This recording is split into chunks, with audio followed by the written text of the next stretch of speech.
So, hi, here we go. I am in the booth. This is going to make some noise.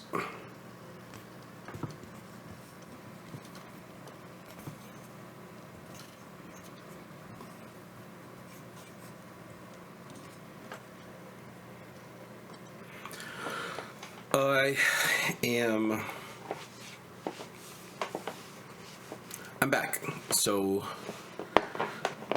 let's do this. And Mark, let's see how that works. I'm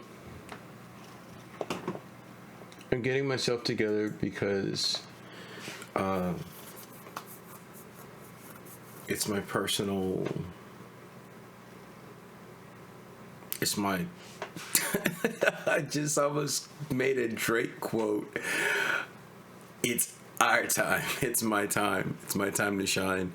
It's not even about shining. It's literally about doing the things that need to be done. And I definitely, I feel that I would be able to handle myself under public scrutiny. And that's what I want to be able to do more than anything, to handle public scrutiny, to represent myself in whatever I use the word thing or whatever it is that I am a part of at that time. I don't mind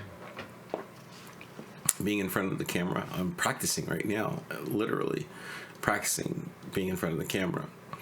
I want to make a movie, so I definitely have to be able to be in front of the camera. I remember growing up, and it was very difficult being able to listen to myself on recordings. So it wasn't that it was difficult. It was, I grew up in a way that everything was just supposed to say flat and monotone. And that was hard. And yet, I literally want to look back and see and say that I did all of my sinning in my youth, and that now as an adult, my life and my path in my life is something that is to be good. It's something to be, something that is worth its weight in gold. It is something to be mimicked, not copied, mimicked. So just in the basic part of what's happening right now is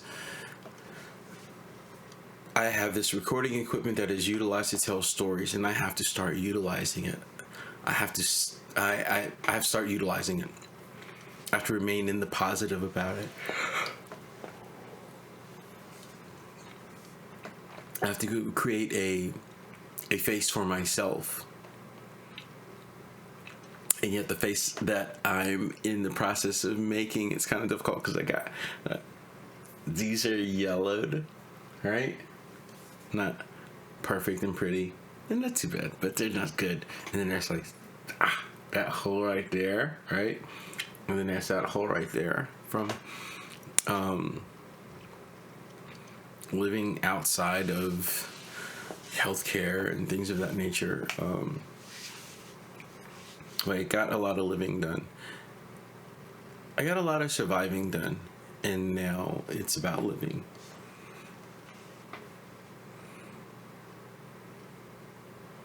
My life takes on a new path wherein I parallel my love for and my success in my life as having been one of Jehovah's Witnesses as my faith, where my faith was put in humanity, and where my love for God, Jehovah God himself, was cultivated. I say was, not with any disdain or hate for my religion, but that's it. It's still religion. And we do need religion. And I don't know how to further comment on it without... But religion also has to be expanded. That's what I totally don't dig about being one of Jehovah's Witnesses. We do nothing more than preach and teach to the choir. You really want to find out what people are looking for something in life? Go to the strip clubs. Don't go to modern clubs because DJs suck. There's no story to be told. It's a place where people are sheepishly just shook down. And clubs are a shakedown now. I work in a club, so I can't really... I'm not going to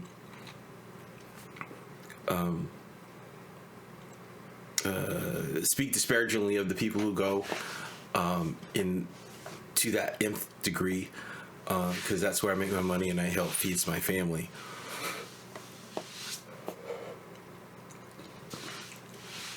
So, however, referencing Jehovah's Witnesses, if they're willing to know where people are looking for something in life, just looking and do wish they could find something, then hang out the strip clubs, go into them joints and see what you can pull out and see if you come out with your life too. Not really up for that challenge, are we? And neither should we have to be. It's a whole different place.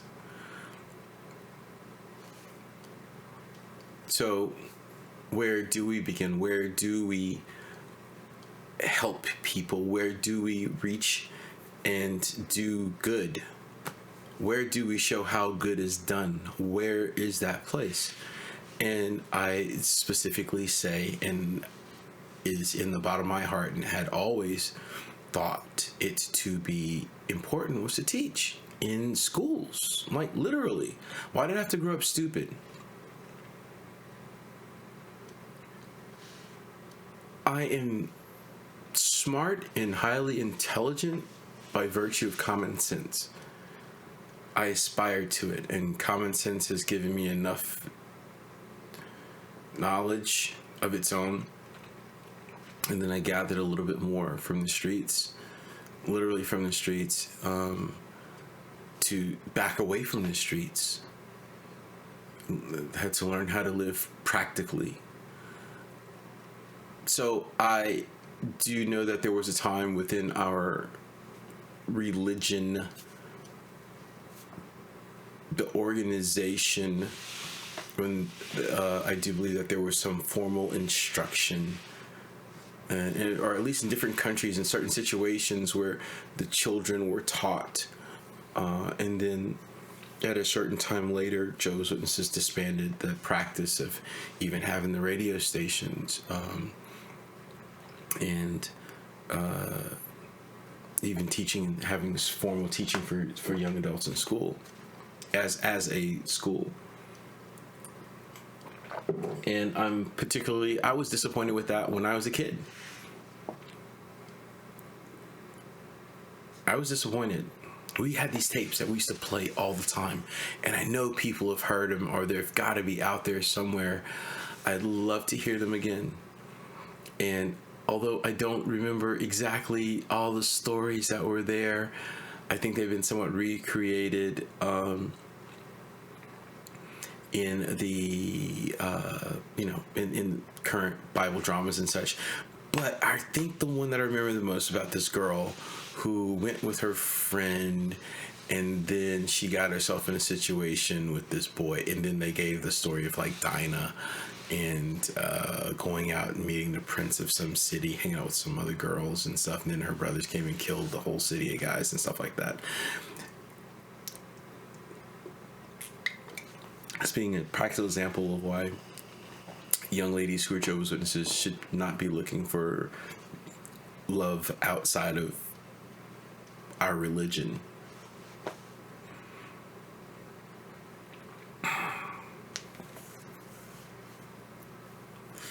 Well, I thought the drama was cool. I thought it was mad crazy cool. hearing this created thing. Then it was just badgered along the way about, oh, if you do anything for Jehovah's Witnesses, you have to do it anonymously and da da da da da da da da. And it's like, this don't make no sense. So I just always like, yeah, whatever, man. And just left it alone. I think I was a 6 or 7 year old doing exactly what I just did right now. Yeah, whatever, man. And just went in my own little shell. Now, needless to say, I think that cocooning this has actually all been a preparation for who that I want to be now. I'll give it that. And so I am making my honest effort to distill my own fear and say what I want to say. Do what I want to do. The Addams Family. I don't know, something like that. Oh man. But I want to distill my fears and say what I'm gonna say. Come out. Come out of my shell. Come out of hibernation. Come out of show my growth by comparison to other people who are actually in the room. Not, oh, this is who I was from when I was 4 or 5 years old and look who I am now. Nah. No. You're sitting there, I'm sitting here. This is me.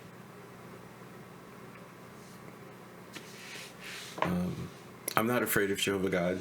I'm not afraid of dying. I'm not afraid of death. I don't want it.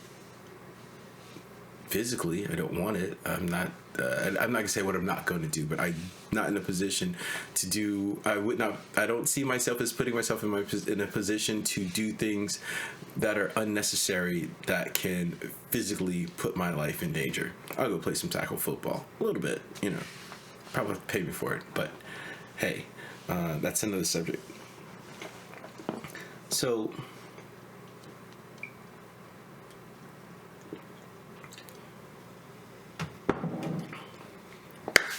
What's the next thing?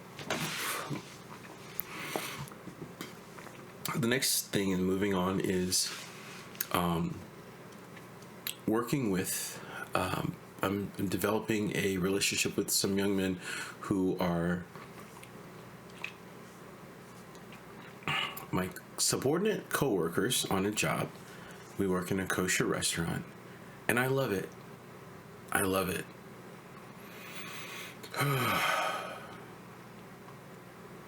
I feel safe at work. I'm very conscious of,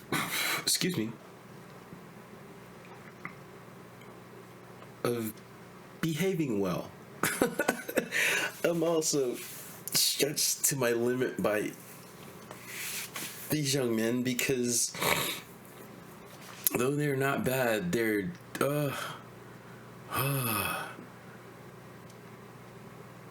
they're not good at being quiet.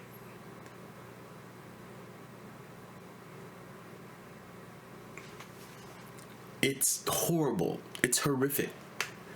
And it's cultural. They have cultural deficiencies, they have a lack of vitamin D. They have a lack of vitamin D. These boys need to grab themselves by the balls and realize that they have to, I don't know what the word metastasize is, but it's just like it's sitting over there, but it's like they have to morph into men. You have to do it. You have to do it.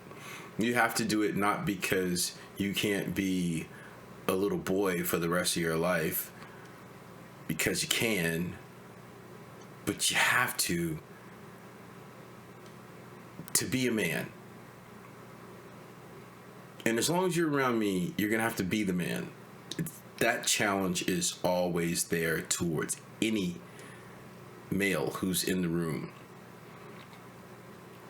It's what we are. It's what we are. And I'm literally doing my best to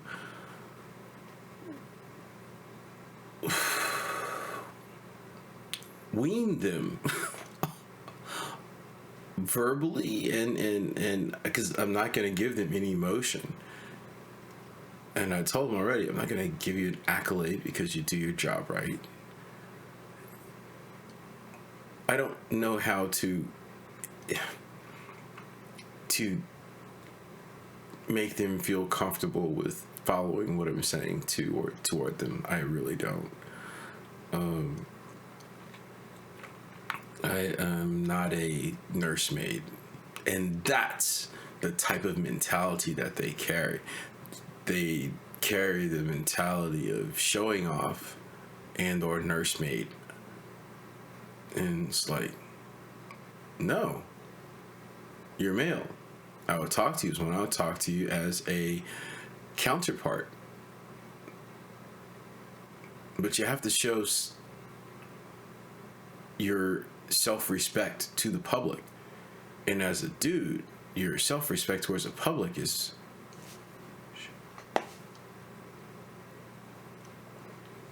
speak when spoken to. Be a few words. Now, mind you, I'm talking, but I'm talking for a reason, to get these thoughts out, and I'm looking into this camera hoping for that perfect moment. I recorded something. I have to upload it to my website that is on oh my goodness. See, that's bad. It's a tricky word. Oh man. And I don't want to say, that's my part. It's like you find these things that you don't want to give. You want to be able to take things head on. That's me. I want to be able to take on Zanzibar. There we go. I didn't want to say Tiffany Haddish's name first. I wanted it to be about what she created. I don't want to approach it as a fan. I want to approach it as with respect for her as the artist who created something. Zanzibar. I have to upload this video to Zanzibar. So in all actuality, right now, I'm going to turn off the video. And I have a board. And the key point that I will return to speaking on is my relationship with these young men and what it is personally and business-wise. That, and when I say personally is the culture. Hip-hop as a culture. Hip-hop as a race. Hip-hop as faith. And I need to write that down. I forgot what 3 things I said. I said hip-hop is culture. It's right there. I just said it. So I'll go back to it and I'm going to write it down. Personally, they're part of the culture. And explaining and teaching them culture. And giving them something to look forward to as men inside of, with culture. Because they're empty little boys who are shielded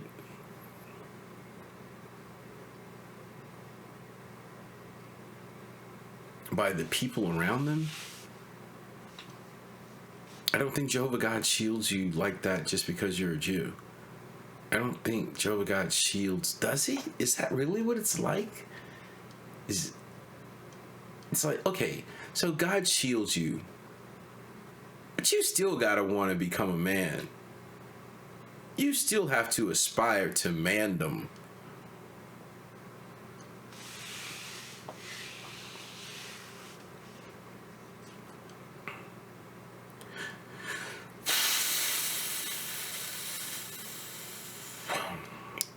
So I have to internalize that. Is that how it is when God, Jehovah God, actually makes someone his friend? I don't believe Abraham was full retard.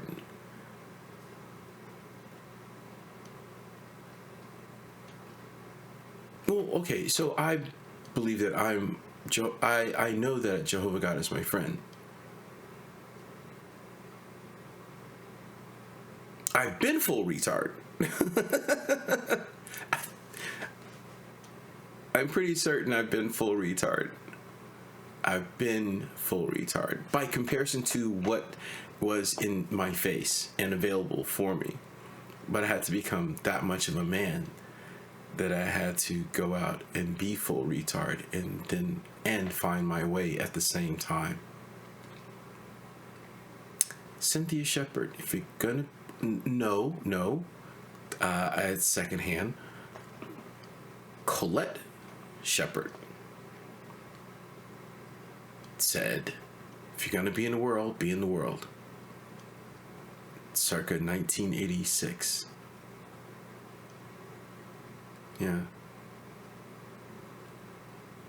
It was dark back then, man.